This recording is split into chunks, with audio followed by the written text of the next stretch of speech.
membawa apapun juga saat ku datang ke dunia. Ku tinggal semua pada akhirnya saat ku kembali ke surga. Inilah yang ku punya, hati sebagai hamba yang mau taat dan setia padamu Bapa. Kemanapun ku bawa, hati yang menyembah dalam roda kebenaran sampai selamanya. Terima kasih Tuhan Yesus. Ku tak membawa apapun juga saat ku datang ke dunia. Ku tinggal semua pada akhirnya saat ku kembali ke surga. Inilah yang ku punya, hati sebagai hamba yang mau taat dan setia padamu Bapa. Kemanapun ku bawa, hati yang menyembah dalam roda kebenaran sampai selamanya. Inilah yang ku punya, hati sebagai hamba yang mau taat dan setia padamu Bapa. Kemanapun ku bawa, hati yang menyembah dalam roda kebenaran sampai selamanya.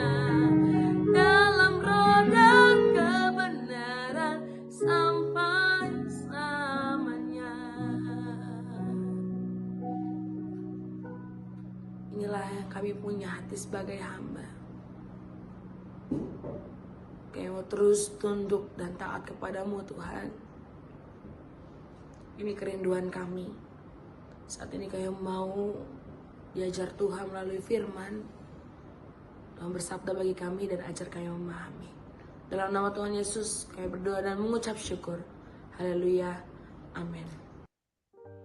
Shalom Bapak Ibu dan Saudara-saudari, kita berjumpa kembali di dalam perenungan intim dengan Allah, yang pada kesempatan ini akan membahas sebuah tema hidup berkemenangan karena kebangkitan Kristus, dengan judul renungan tidak perlu pakai zirah ini. Firman Tuhan yang akan kita pelajari bersama terdapat pada Mazmur 28 dengan ayat emas pada 1 Samuel 17 ayatnya yang ke-38 sampai dengan 39. Berikut adalah firman Tuhan dalam Mazmur 28. Tuhan perisaiku, dari Daud. Kepadamu ya Tuhan, gunung batuku, aku berseru. Janganlah berdiam diri terhadap aku, sebab jika engkau tetap membisu terhadap aku menjadi seperti orang yang turun ke dalam liang kubur. Dengarkanlah suara permohonanku apabila aku berteriak kepadamu minta tolong, dan mengangkat tanganku ke arah tempatmu yang maha kudus. Janganlah menyeret aku bersama-sama dengan orang fasik, ataupun dengan orang yang melakukan kejahatan, yang ramah dengan teman-temannya, tetapi yang hatinya penuh kejahatan. Ganjarilah mereka menurut perbuatan mereka, dan menurut kelakuan mereka yang jahat. Ganjarilah mereka setimpal dengan perbuatan tangan mereka. Balaslah kepada mereka apa yang mereka lakukan. Karena mereka tidak mengindahkan pekerjaan Tuhan dan perbuatan tangannya, Ia akan menjatuhkan mereka dan tidak membangunkan mereka lagi. Terpujilah Tuhan, karena Ia telah mendengar suara permohonanku. Tuhan adalah kekuatanku dan perisaiku. Kepadanya hatiku percaya. Aku tertolong, sebab itu beria-ria hatiku, dan dengan nyanyianku aku bersyukur kepadanya. Tuhan adalah kekuatan umatnya, dan benteng keselamatan bagi orang yang diurapinya. Selamatkanlah kiranya umatmu, dan berkatilah milikmu sendiri. Gembalakanlah mereka dan dukunglah mereka untuk selama-lamanya. Berikut adalah firman Tuhan di dalam 1 Samuel 17 ayat yang ke-38 sampai dengan 39. Lalu Saul mengenakan baju perangnya kepada Daud, ditaruhnya ketopong tembaga di kepalanya, dan dikenakannya baju zirah kepadanya. Lalu Daud mengikatkan pedangnya di luar baju perangnya, kemudian ia berikhtiar berjalan, sebab belum pernah dicobanya. Maka berkatalah Daud kepada Saul, "Aku tidak dapat berjalan dengan memakai ini, sebab belum pernah aku mencobanya." Kemudian ia menanggalkannya. Demikianlah pembacaan firman Tuhan, berbahagialah kita yang mendengarnya dan tekun melaksanakannya. Bapak, Ibu, dan Saudara-saudari, ketika kita membaca 1 Samuel 17 ayat 38-39 ini, kita dapat melihat sebuah ironi. Seorang raja yang berperawakan besar, berpengalaman dalam peperangan, Saul, ketakutan saat menghadapi Goliat. Lalu seorang gembala yang masih muda, tidak memiliki pengalaman militer, bersedia untuk maju bertarung, Daud. Saul melakukan sesuatu yang tampaknya memang masuk akal. Dia mengenakan baju perangnya kepada Daud dengan sebuah pemikiran bahwa ancaman yang besar harus dihadapi dengan kesiapan yang penuh. Tetapi iman tidak selalu berjalan dengan logika seperti itu. Dituliskan bahwa Daud mengatakan, "Aku tidak dapat berjalan dengan memakai ini." Ketika Daud mengatakan hal tersebut, dia tidak sedang mengatakan bahwa baju zirah yang diberikan Saul kepadanya adalah baju zirah yang buruk. Jika kita melihat kepada ayat 45, maka kita dapat melihat sebuah alasan mengapa Daud menolak mengenakan zirah tersebut. Di dalam ayat 45, Daud mengatakan, "Engkau mendatangi aku dengan pedang dan tombak dan lembing, tetapi aku mendatangi engkau dengan nama Tuhan semesta alam." Di sini kita melihat sebuah perbedaan yang mendasar antara Saul dengan Daud. Saul menaruh seluruh harapannya pada baju zirah yang dapat dilihat, disentuh, dan diukur. Baju zirah itu merupakan simbol dari cara manusia dalam menghadapi tantangan hidup, menambah lapisan perlindungan, memperkuat diri, memastikan segala sesuatu terkendali. Tetapi disitulah masalahnya. Ketika manusia mulai merasa aman karena sesuatu di luar Tuhan, maka pada saat itu juga ia sebenarnya mulai menjadi lemah, karena ia menjauhkan diri dari kekuatan dan perlindungan yang sejati, yaitu Tuhan sendiri. Harap diperhatikan, bukan berarti kita tidak perlu bersiap-siap, melatih diri sebaik mungkin, belajar dengan rajin, bekerja keras dan tekun. Tetapi di sini yang menjadi pusat adalah apa yang merupakan motivasi kita dalam mengerjakan semuanya itu. Apakah kita mengerjakan semua persiapan itu sebagai wujud tanggung jawab kita kepada Tuhan? Atau kita mengerjakan semua persiapan sebagai parameter ukuran kesanggupan kita sendiri dengan kekuatan kita sendiri? Nah, Daud menolak itu. Daud tahu bahwa dia tidak boleh mengandalkan sesuatu yang tidak pernah menjadi bagian dari penyertaan Tuhan dalam hidupnya.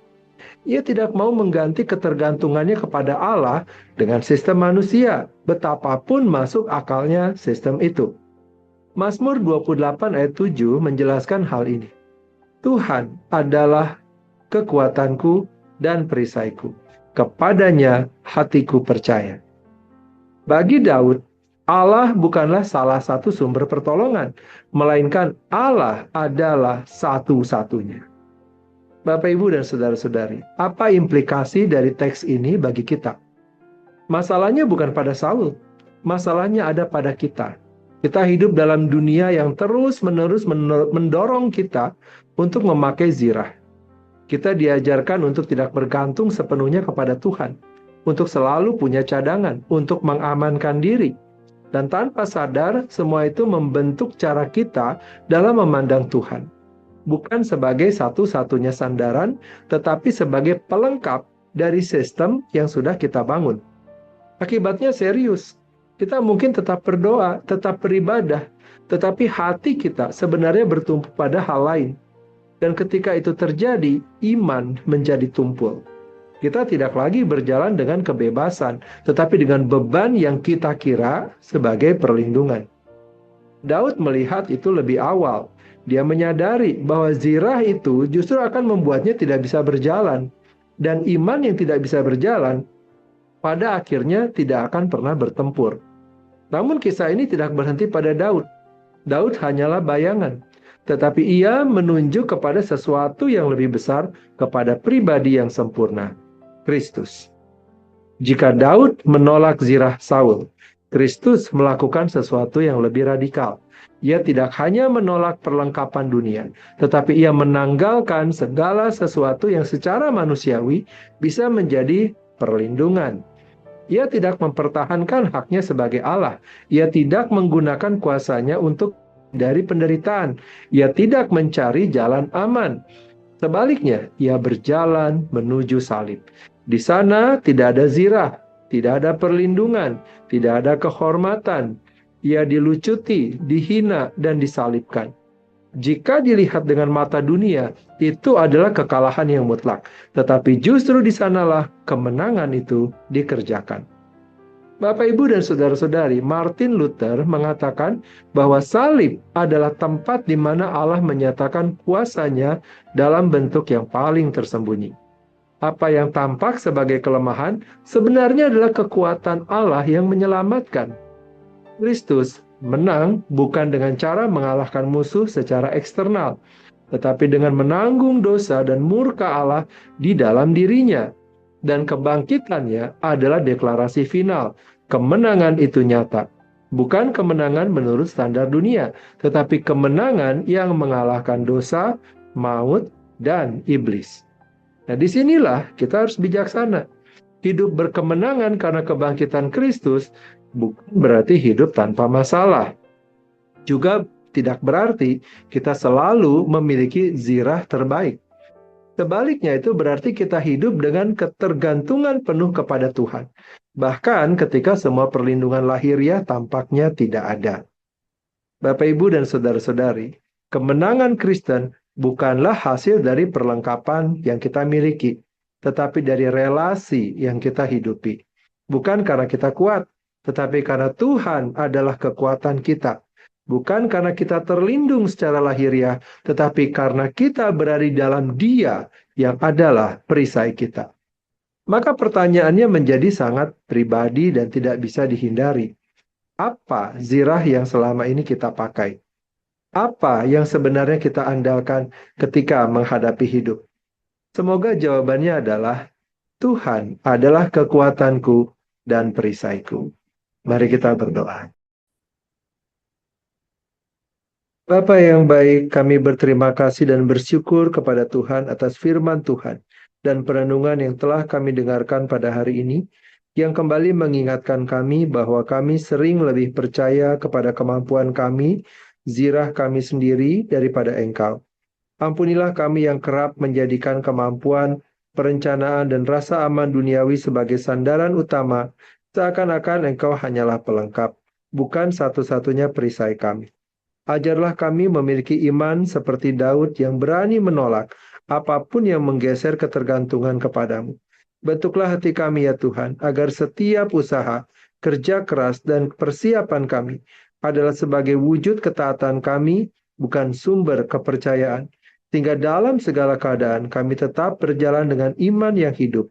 Di dalam Engkau kami memiliki kemenangan yang sejati, sekarang dan sampai selama-lamanya. Terima kasih Bapa, kini kami kembali memohonkan kepada Tuhan. Kiranya Engkau memberkati kami dengan segala kebaikan dari Allah Bapa, cinta kasih dari Tuhan Yesus, serta persekutuan dengan Allah Roh Kudus yang menyertai kami sampai kedatangan Tuhan yang kedua kali. Terima kasih Bapa, di dalam nama Tuhan Yesus kami berdoa. Amin. Demikianlah pembacaan firman Tuhan dan perenungan intim dengan Allah pada kesempatan ini.